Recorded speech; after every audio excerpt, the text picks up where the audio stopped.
What's up guys, it's Markin, and today I'm going to give you my thoughts on my playtest with version 42 of Paragon, so let's get right into it.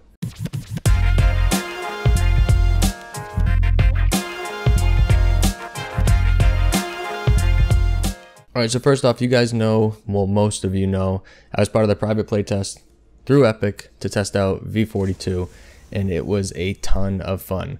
You know, it's kind of hard to get in PvP games because there was only so many people in the test through EU and NA, so having both of them, everybody together at one point to play games was a little rough, but we did get in, or I did get in probably 6 or 7 PvP games, and it went very well, plus a bunch of, you know, solo versus AI matches I was able to get.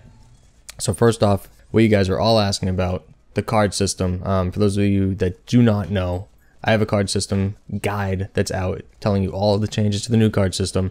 I'll put a link in the description for you guys. The new card system is awesome. I thoroughly enjoyed it. Epic did some in-house play tests with brand new players, and they said players who have never played Paragon before were able to use this new card system very easily compared to the system that's currently on live. Now they also said that players who are currently playing Paragon and are used to the current system are going to have a little bit more trouble switching over to this new system.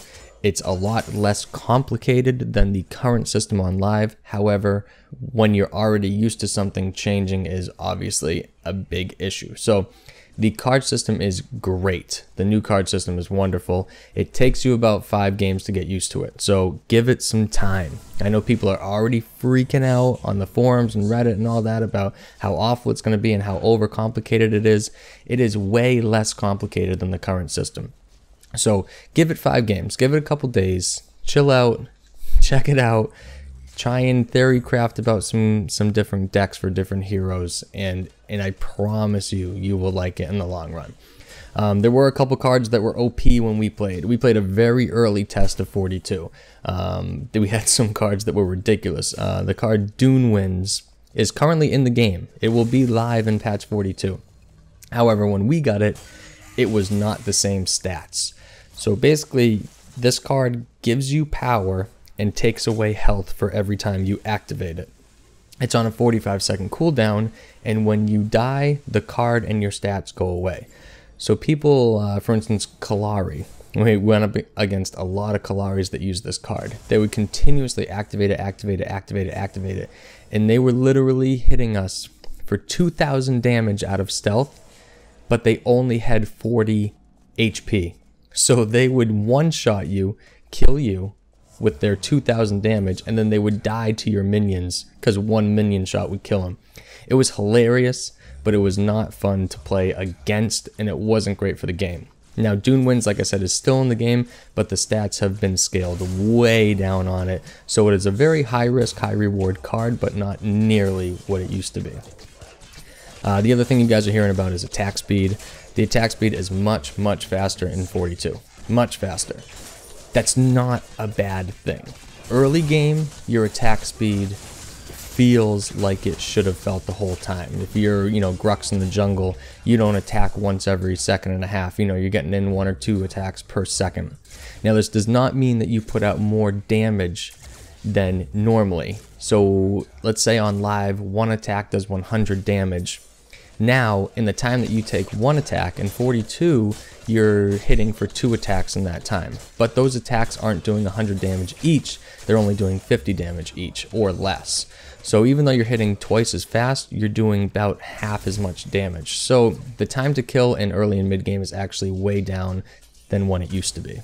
Now, where attack speed gets a little funky is late game. You have carries like Sparrow, Feng Mao, things like that, that are building these crazy attack speed builds, and just visually, it looks funky. When you're throwing out like 4 shots a second with Sparrow with her bow, it just looks kind of funky. But I mean, I don't have any issues with the attack speed. I didn't love it at first, but obviously the more you play with something, the more you start getting used to it, and the more you can kind of adapt to it. So as of now, I'm liking it. It could change. Like I said, originally I didn't like it, but we just gotta play and see how it plays when everybody's on live. Now next up is the minion waves. After about 15 minutes or so, the minion waves become huge waves. So it's a lot easier for you to push down towers, and it's a lot harder for you to defend, especially if you don't have good wave clear. Now, I understand they're trying to speed up the game, and it's definitely working. We had some games in the test server where the inhibs were exposed by like 8 minutes.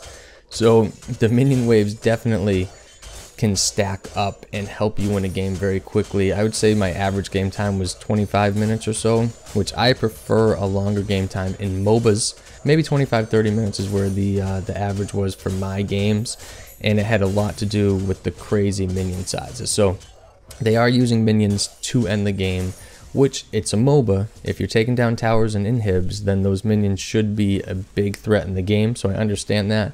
But that was just their very big minion waves.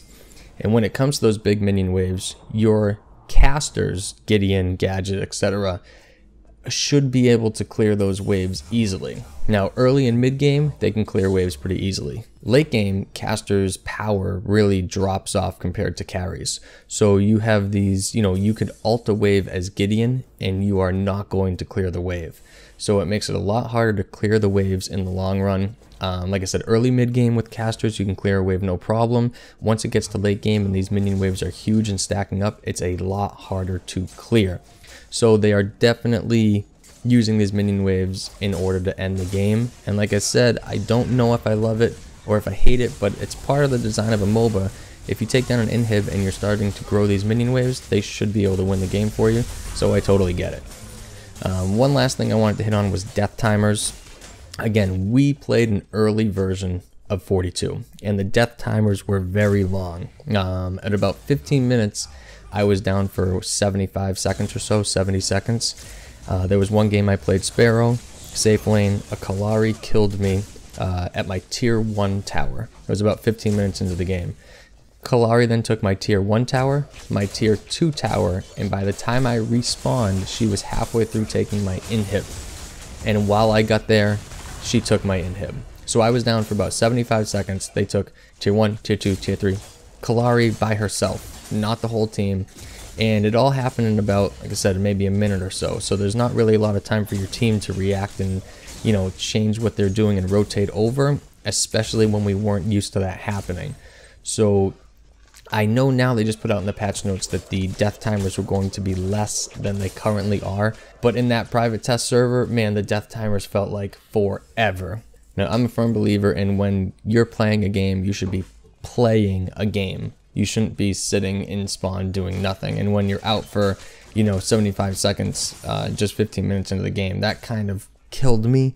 However, they have changed a lot of that. It seems like in the patch notes, the death timers seem like they're a lot lower than they were in our test servers. So we'll have to wait and see till it's live and see how everything actually plays. But my final thoughts on it, I loved it. I had a ton of fun. The card system with the gems and everything is fantastic. The gameplay is fast. It gets you right into the action. And that's kind of what they've been selling Paragon as. Get you right into the action. And it does. And I imagine that right off the bat, people are going to be deathballing and rotating just like when Monolith started. And then after, a couple weeks, they're going to realize the importance of laning stage and mid game and late game, and everything's going to smooth out just like when Monolith first came out. So very positive experience for me. I want to keep it that way. I wanted to let you guys know that it was a very good experience. Some really funny moments with some overpowered cards and things like that. But I loved it. I had a good time, and we're a couple days away. August 8th it's releasing. So let me know in the comments what you guys are most excited for, what you're most nervous about come V42. Thank you for watching, guys, and as always, stay active.